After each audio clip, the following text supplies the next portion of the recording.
ሰላም ውድ ተመልካቾቻችን ከጄኤምኤም ቴሌቪዥን የዕለቱን ዜናዎቻችንን ይዤላችሁ ቀርብ ያለው በቅድሚያ ማርስ ዜናዎቹን አስደምጣችኋለሁ።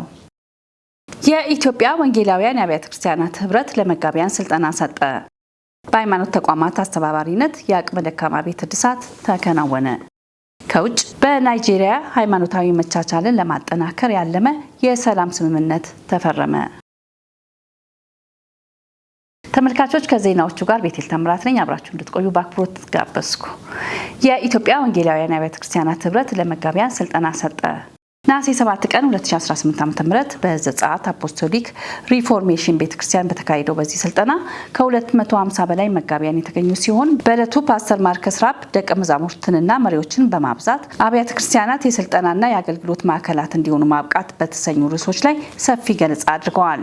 የማብቃትን እቅድ ወደ ተግባር ለመቀየር የአይኤስኦኤም መጽሐፍ ቅዱስ ትምህርት ቤት የተለያዩ ስለመለኮታዊ ስልጠናዎችን በማህበራዊ ትስስር ገጽ የሚሰጥ መሆኑን ገልጸው ትምህርቶቹንም በአማርኛ ቋንቋ ማግኘት እንደሚቻል አሳውቀዋል። በ165 ሀገራት ከ400 ሺህ በላይ አገልጋዮችን የሚያሰለጥነው ይህ ተቋም በተለያዩ የአካዳሚክ ደረጃዎች ሰርቲፊኬቶችን እንደሚሰጥ ከታደለው በራሪ ጽሑፍ መረዳት ተችሏል። የኢትዮጵያ ወንጌላውያን አብያተ ክርስቲያናት ህብረት ፕሬዝዳንት ፓስተር ደረጀ ታፈሰ ትምህርቶቹ ለቤተ ክርስቲያን አገልጋዮች ጠቃሚ መሆናቸውን ገልጸው ሆኖም ለአውዳችን ተስማሚ የሚሆኑትን እንደሚመረጡ አሳውቀዋል። ከፓስተር ማርከስ አገልግሎት በማስከተል ፓስተር ጆን ቃለ እግዚአብሔርን በማቅረብ አገልግለዋል።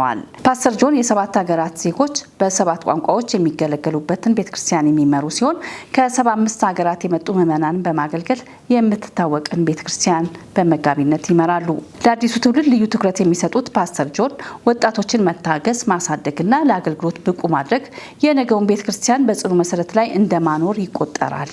የወጣቶችን አገልግሎት የምትደግፍና የምታበረታታ ቤተክርስቲያን ረዥም ርቀት መጓዝ ትችላለች በማለት አክለዋል። መረጃው የኢትዮጵያ ወንጌላውያን አብያተ ክርስቲያናት ህብረት ነው። በመቀሌ የልጆችና ወጣቶች አገልግሎት ስልጠና ተሰጠ። የኢትዮጵያ ወንጌላዊት ቤተክርስቲያን መካነ ኢየሱስ የልጆችና ወጣቶች አገልግሎት መምሪያ በሰሜን ስራ ክፍል መቀሌ ከተማ የአገልጋዮች ስልጠና ሰጠ። ሁለንተናዊ እድገት ለልጆችና ወጣቶች በሚል ርዕስ በተሰጠው ስልጠና ልጆችና ወጣቶችን በሁለንተናዊ መልኩ ቀርጾ ማሳደግ ላይ ያተኮረ ነበር። በስልጠናው ከሰሜን ስራ ክፍል የተውጣጡ የልጆችና ወጣቶች አገልጋዮች፣ ቄሶችና ወንጌላውያን ተሳትፈዋል።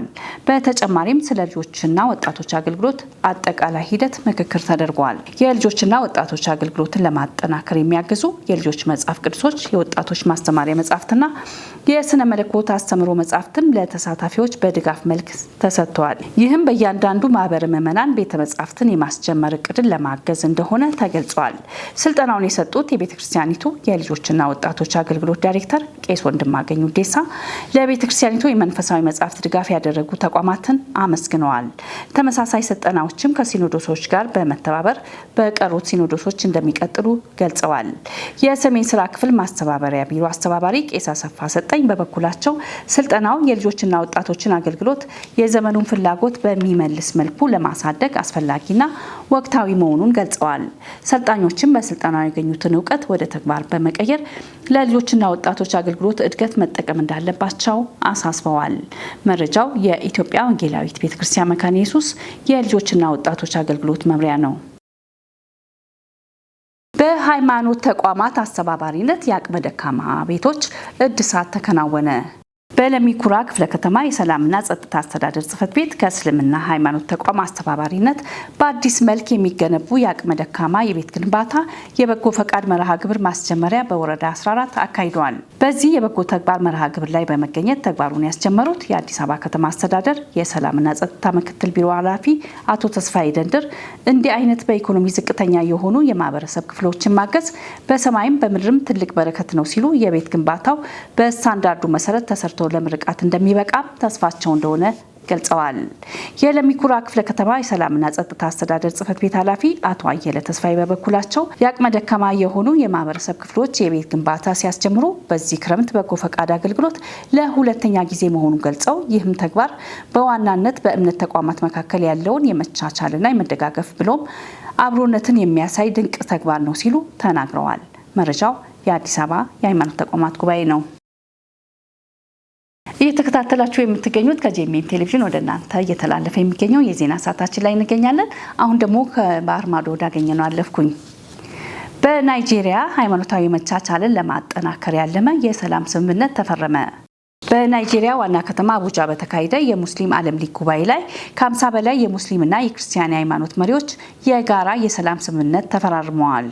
ይህ በሁለቱ እምነቶች መካከል ያለውን እርስ በርስ ውይይትና ግንኙነት የሚያጠናክር የጋራ አካል ያቋቋመው ስምምነት በአገሪቱ ውስጥ በሁለቱም እምነት ተከታዮች ላይ ተጽዕኖ እያሳደሩ ያሉ የጥላቻ ንግግሮችን፣ ሃይማኖታዊ ትዕግስት ማጣትንና ጽንፈኛ አመለካከቶችን ለመግታት ያለመ እንደሆነ አዘጋጆቹ ገልጸዋል። ከ200 ሚሊዮን በላይ ሕዝብ ያላት ናይጄሪያ በሰሜናዊ ክፍል አብዛኛው የሙስሊም በደቡባዊ ክፍል ደግሞ የክርስቲያን ማህበረሰብ የሚኖሩባት በመሆኑ ይህ ስምምነት ለሀገሪቱ ዘላቂ ሰላምና አብሮነት ከፍተኛ አስተዋጽኦ ይኖረዋል ተብሎ ይጠበቃል።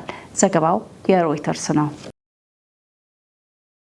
በመጨረሻም ከመጽሐፍ ቅዱሴ ጋር ነው የምጓዘው ሲል ዩሴን ቦልት ተናገረ። ዳኒ ካቶች የዕለቱን ዜና ከማብቃቴ በፊት አርዕስተ ዜናዎቹን ላስታውሳችሁ።